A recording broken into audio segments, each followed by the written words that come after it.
We do have breaking news in the Jeffrey Epstein investigation.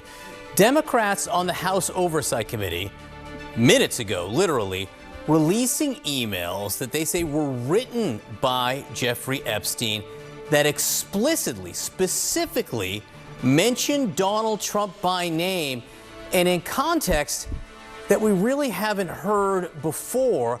Let's get right to Caitlin Collins, who's got this reporting. Caitlin, what are you learning? Yeah, John, these are emails that show Jeffrey Epstein mentioning Donald Trump by name multiple times in private correspondence that he had with people, including Ghislaine Maxwell, obviously his longtime associate and accomplice, and also the author Michael Wolff, in a time span of about the last 15 years or so in these emails. Now, these are coming out from the House Oversight Committee. They had issued a bipartisan subpoena to Jeffrey Epstein's estate, John, as you know, earlier this year. And so they've gotten their hands on a trove of documents. And these are emails that included Jeffrey Epstein on them. They were sent either to him or from him that mentioned Donald Trump before he was in office and also while he was in office during his first term. And I want to walk you through these emails of what exactly we are reading in Jeffrey Epstein's own words in these emails that have been released by the House Oversight Committee.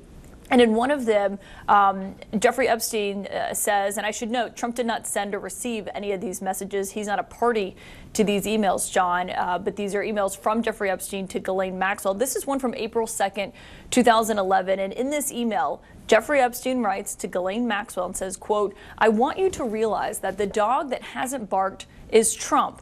There's a name that's redacted, which the House Oversight Committee has said is a victim of Jeffrey Epstein's. Obviously, we have not been able to independently confirm that because her name is redacted from this email. But they say redacted spent hours at my house with him. He has never once been mentioned. Police chief, etc. I'm 75% there." Ghislaine Maxwell responds to that email, John, and says, quote, "I have been thinking about that." Now, there's no context for that message in this release of what we're getting. Obviously, this was a time span, and this was about 3 years after Jeffrey Epstein had accepted what is now known as that sweetheart deal that only got him a few months in prison, and something that came under a ton of scrutiny during Donald Trump's first term in office because of his then Labor Secretary Alex Acosta, who helped negotiate that plea deal, that sweetheart deal for Jeffrey Epstein at the time. And so that's the context of this came about 3 years after he had negotiated that plea deal, John. And there's also other emails that have been released by the committee this morning, including between Jeffrey Epstein and Michael Wolff. People will remember Michael Wolff, of course, the author who wrote a book on the inner workings of Trump's West Wing back in 2018 during his first term. He is someone who has talked at length about his own correspondence with Jeffrey Epstein, published audio recordings of those conversations between the two of them. And in another email, and this seems to be a reference to Donald Trump saying that he kicked Jeffrey Epstein out of his Mar-a-Lago club, and Jeffrey Epstein writes to Michael Wolff and says, quote, "Trump said he asked me to resign." And he adds, John, "Never a member ever. Of course, he knew about the girls as he asked Ghislaine to stop." Now, again, we don't have the context of this email, but John, that comes as in recent months, we've heard President Trump himself and the White House say that Jeffrey Epstein was kicked out of Mar-a-Lago for being a creep. And Trump himself told reporters on Air Force One that he was trying to poach women, he and Ghislaine Maxwell, from the Mar-a-Lago spa. And that was why they had such a falling out, and why he ultimately asked Jeffrey Epstein to leave the Mar-a-Lago club. Now, there's also a third email in here, John, and this is, again, in regards to Jeffrey Epstein and Michael Wolff.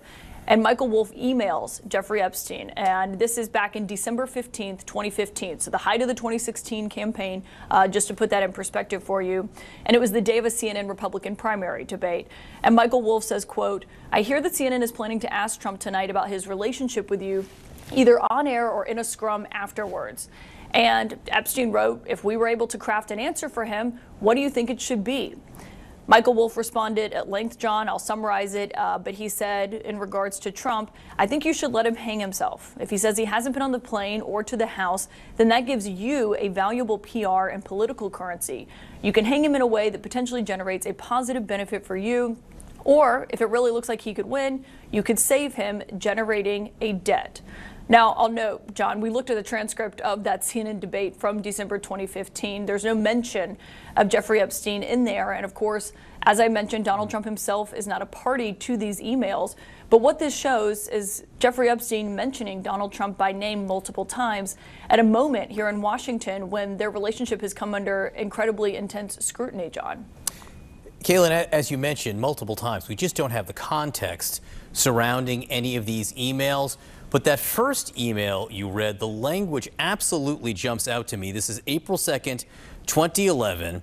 Epstein writes to Ghislaine Maxwell, I want you to realize the dog that hasn't barked is Trump, blank. And blank here is one of the alleged victims of Jeffrey Epstein. A victim spent hours at my house with him being Trump. He has never once been mentioned. Now, again, we don't have the context surrounding that, Caitlin, but this kind of language from Jeffrey Epstein himself, how often has Donald Trump, what has Donald Trump said about contact he may have had or time he may have allegedly spent with some of Epstein's alleged victims? Yeah, and John, just to be clear, the woman, the person whose name is redacted here was redacted by the House Oversight Committee before they put this out. That has been a huge point of focus as people have demanded the release of these documents, is to be able to protect the survivors and the victims. We have not been able to independently verify who this person is. The committee is the one doing the redacting here.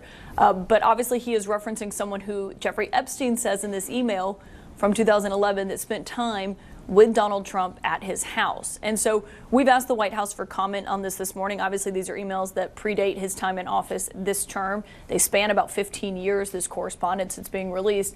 And Trump has denied that he knew anything about what Jeffrey Epstein was doing and the sex trafficking of young women. And he said that he wasn't aware of that at the time. And obviously, Trump himself has not been accused of any wrongdoing. It's very important that we make that clear here, John. But of course, the question has been when it comes to regards to the Justice Department and what they've released about what they know. And Adelita Grijalva is being sworn in today. She's the new House Democrat from Arizona, and she's expected to be that 218th signature. And so the pressure has been building on not just Democrats, but Republicans here in Washington to release more information about what the Justice Department has. And so looking at that email, obviously, will likely only increase that pressure to do so. And you're right, John, we don't know the context of that. But obviously you can read Jeffrey Epstein's words in and of itself and take away obviously what you will from that. Oh yeah, it begs many questions to be asked, perhaps to the president or the White House. You've already put this to them. Much more on this ahead. Caitlin Collins, and thank you so John, much. Oh, please. I just want to say, because obviously, you know, we're breaking this morning. We did get a comment from Michael Wolff himself on this. I reached out to him to ask for any context on these emails, for anything from him. And he said, quote, I don't quite remember the context, but he says, I was engaged then in an in-depth conversation with Epstein about his relationship with Trump. And this seems to be part of that conversation. We have not yet gotten a comment from the White House. Obviously, they were going through these emails themselves this morning, and we will let you know what they have to say about it and what the president himself has to say about it, John. All right, all of this developing before our very eyes. Caitlin Collins breaking this for us this morning. These emails, which we haven't seen before, where Jeffrey Epstein explicitly mentions Donald Trump by name over the years in different circumstances. Caitlin, thank you very much. Much more ahead on this.